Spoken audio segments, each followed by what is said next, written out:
Olá, prezados alunos do curso de Elementos de Máquina e Mecânica Aplicada, dos cursos técnicos integrado e concomitante. Bem-vindos novamente. A temática da aula de hoje é sobre rendimento das transmissões. Então, vamos lá, pessoal. Só recapitulando, nas aulas anteriores nós começamos na parte de elementos de transmissão, revisando conceitos ligados a movimento circular, que são da mecânica, na física mecânica geral, ok? Demos uma passadinha sobre relações de transmissão e os cálculos de relação de transmissão, fazendo isso para exemplos de correia, engrenagens, né? E vimos como é que a gente calcula essas relações de transmissão, tá? Entretanto, tem uma coisinha que eu não cheguei a comentar com os senhores e com as senhoritas, tá? Essas transmissões de potência que ocorrem em sistemas mecânicos, digamos assim, idealizados, elas não estão considerando nenhum tipo de perda. Então, o que acontece? Todos os cálculos que fizemos nas aulas anteriores estavam considerando que seria possível transmitir 100% da potência de um elemento para o outro. Na verdade, isso não é possível. Essa não é a realidade. Okay? Toda relação de transmissão, todo sistema de transmissão tem uma eficiência, ou seja, tem um rendimento. E também, por consequência, tem uma perda. Então essa é a temática da aula de hoje, né? Então por isso que o nomezinho dela é rendimento das transmissões. Então a gente vai ver como que acontece, na verdade, uma transmissão um pouquinho mais real, um pouquinho mais realística, tá? Então vamos lá, vamos iniciar. Bem, como eu disse para vocês, em qualquer tipo de transmissão é inevitável que a gente perca potência, ok?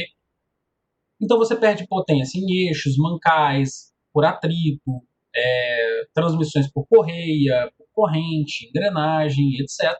Tá? E as perdas elas têm origens variadas, ok? Atrito é uma das perdas, então vamos lá, vou conversar um pouquinho sobre o atrito, né? Quando você tem, por exemplo, duas engrenagens ali, um par engrenado em contato, você tem um atrito, né, entre elas. E esse atrito ele se transforma em calor. Então, na verdade, você não está destruindo nenhum tipo de energia, nenhum tipo de potência. O que você está fazendo? Você está fazendo uma transmissão de potência entre a engrenagem motriz e a movida, né, entre o pinhão e a coroa, e você está, na verdade, transformando uma pequena parte dessa energia em energia térmica via atrito. Ok? Essa energia térmica não interessa para a gente, por isso, no sistema mecânico, ela é contabilizada como uma perda. Né? Porque eu deveria transmitir uma quantidade X de potência, eu não consigo transmitir X. Eu transmito 95%, 97%, 98% de X, mas não consigo transmitir a integridade, né, daquela potência mecânica. Tá? Algo ligado à lubrificação também pode fazer com que você perca eficiência nas transmissões. O slip, né, o escorregamento de correias também pode fazer com que você perca.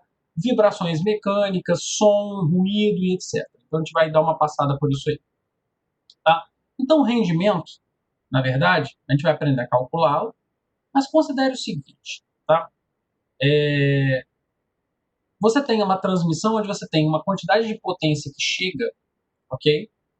E você passa uma parte daquela potência e você perde uma outra metade, tá? Não se atente à figura, não. Se atente mais ao que eu estou dizendo. Então, você tem uma potência aqui total, que seria a potência que eu gostaria de transmitir.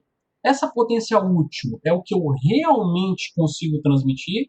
E essa potência PD é uma potência dissipada, né? Que acaba se perdendo no caminho. Ou seja, a potência útil, no final das contas, é a diferença da potência total que eu gostaria de transmitir menos as perdas, ok?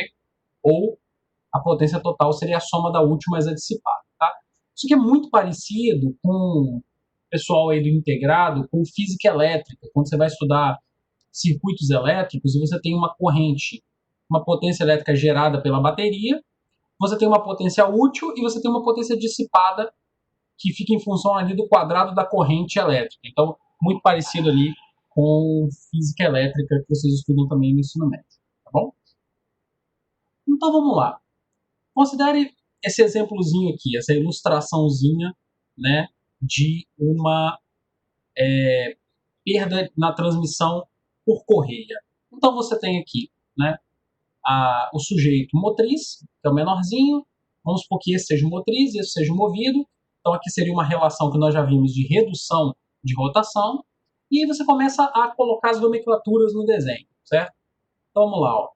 Potência total sai desse cara que é o motriz, há um deslizamento, ou seja, portanto, uma perda pela transmissão de correia, há também vibração, que é uma outra causa, né, e causa um pouquinho mais de potência dissipada, e há também ruído, tá? Som. Então isso aí também faz com que você tenha uma outra perda. E aí, se você subtrair todas essas três perdas, você tem uma potência útil, que é o que realmente consegue chegar, né, à sua polia movida. Okay? Então a coisa funciona mais ou menos assim. Então, aqui existem alguns exemplos de uma área que eu sou mais familiarizado, né? Eu mexo a nível de pesquisa com essas áreas de simulação computacional. Então, aqui, por exemplo, você tem um par engrenado e você consegue ver, por exemplo, o campo de temperatura, né? Medindo a temperatura em cada ponto ali daquelas engrenagens. Então, de que me serve, por exemplo, um negócio desse? Tá? Por exemplo, esse exemplo foi feito num software chamado ANSYS, tá?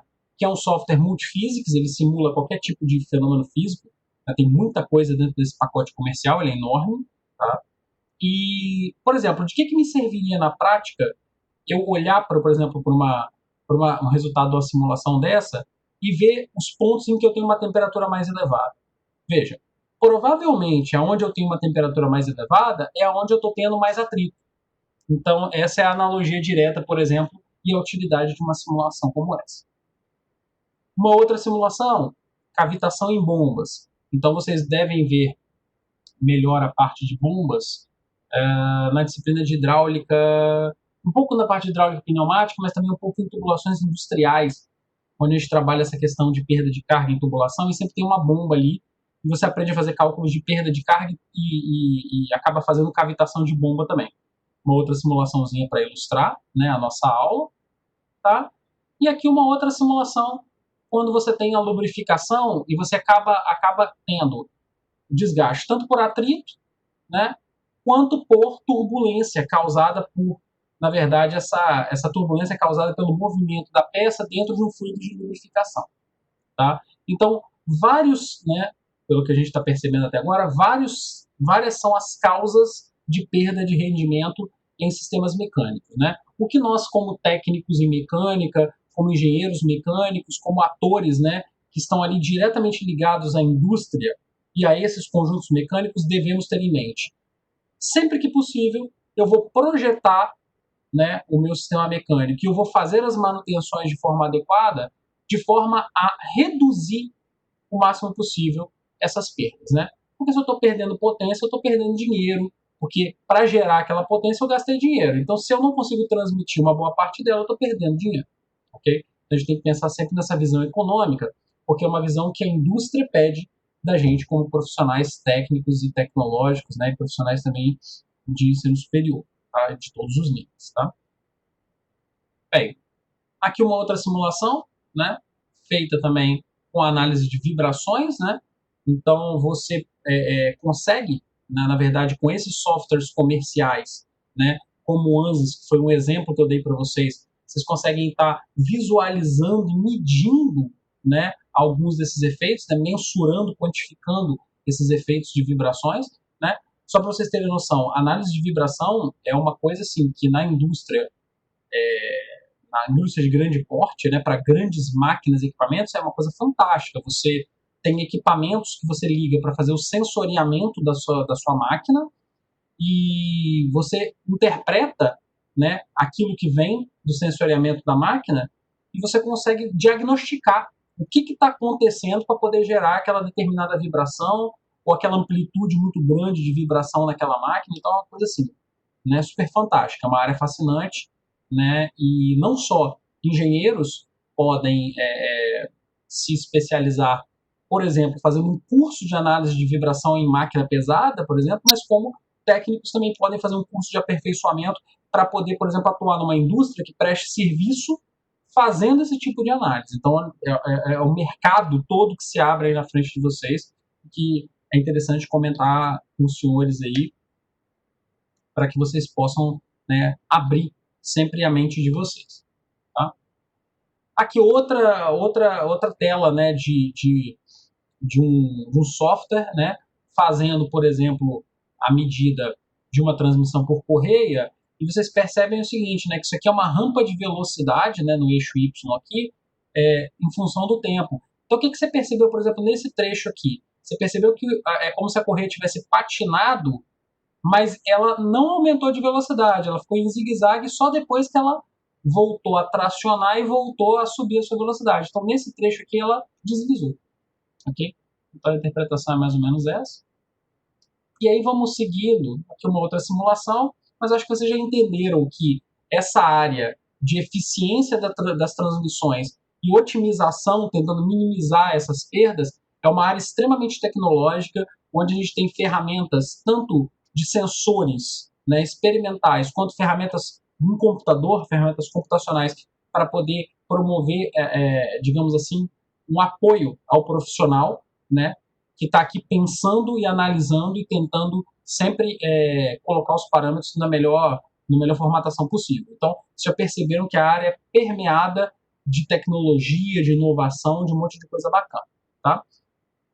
Então, na prática, o que você vai encontrar, por exemplo, vocês técnicos que têm que estar acostumados com isso, quando vocês abrem, por exemplo, um manual de mão, né, um handbook ou um catálogo de fabricante que tem essas correias, polias, engrenagens e vários outros elementos de transmissão.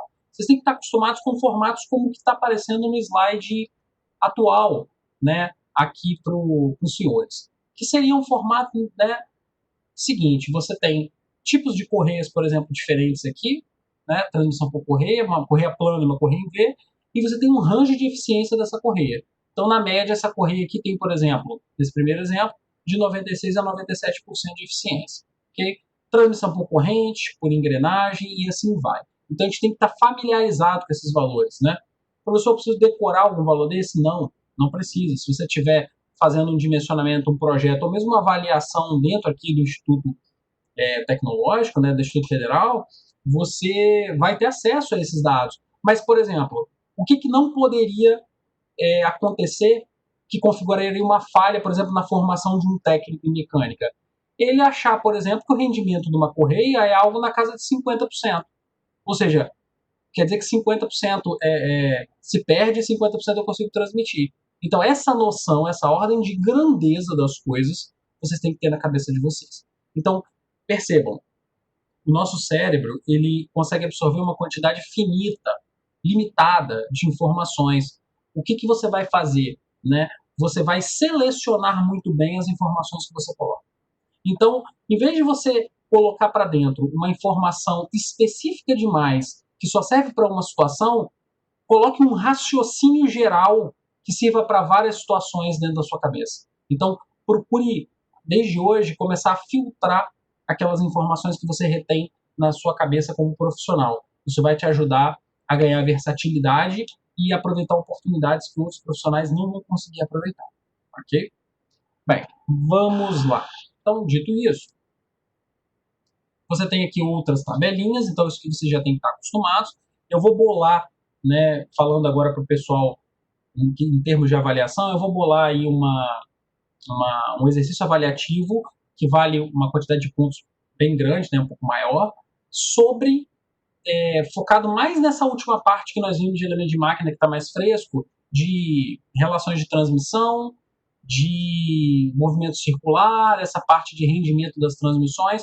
Então, eu vou querer que vocês peguem um sisteminha mecânico mais completo para mim e que vocês me façam um relatório técnico, uma memória de cálculo toda bonitinha do que está acontecendo, calculem as variáveis para mim. Estou pensando ainda no sisteminha que eu vou colocar para vocês, mas logo vai estar lá disponível no Moodle para vocês, tá bom? Bem, então aqui algumas tabelas, né, de catálogos, né, de redutores. Isso aqui é um outro tema interessante que a gente vê na disciplina de manutenção mecânica, né, redutores de velocidade. Mas você vê, o que é um redutor? No final das contas, um redutor ele é um conjunto mecânico formado aí por elementos de transmissão de fato, de forma a reduzir velocidade. Só que o redutor não tem também uma eficiência de 100%, ele tem uma eficiência finita. Então é a mesma lógica, ou seja, todo redutor, no catálogo do fabricante, já vai vir com o seu rendimento intrínseco, o seu rendimento ali correlacionado àquele produto. Ok? Bem, então, o projeto de vocês deve ser algo muito parecido na pegada disso aqui. Então eu queria pegar essa figurinha desse sistema mecânico aqui e destrinchar mais essa lógica com vocês. Eu vou fazer o seguinte, eu vou partir essa aula em dois momentos. Nós encerramos essa parte A da aula dos conceitos de rendimentos de transmissões por aqui, e eu vou voltar nesse exato slide para a gente poder explicar genericamente, de forma literal, como é que funciona a matemáticazinha para poder calcular um sisteminha, um conjunto mecânico como esse, e depois eu passo o projeto para vocês e a gente avança para a próxima temática aqui na disciplina, tá? Então, até o nosso próximo encontro.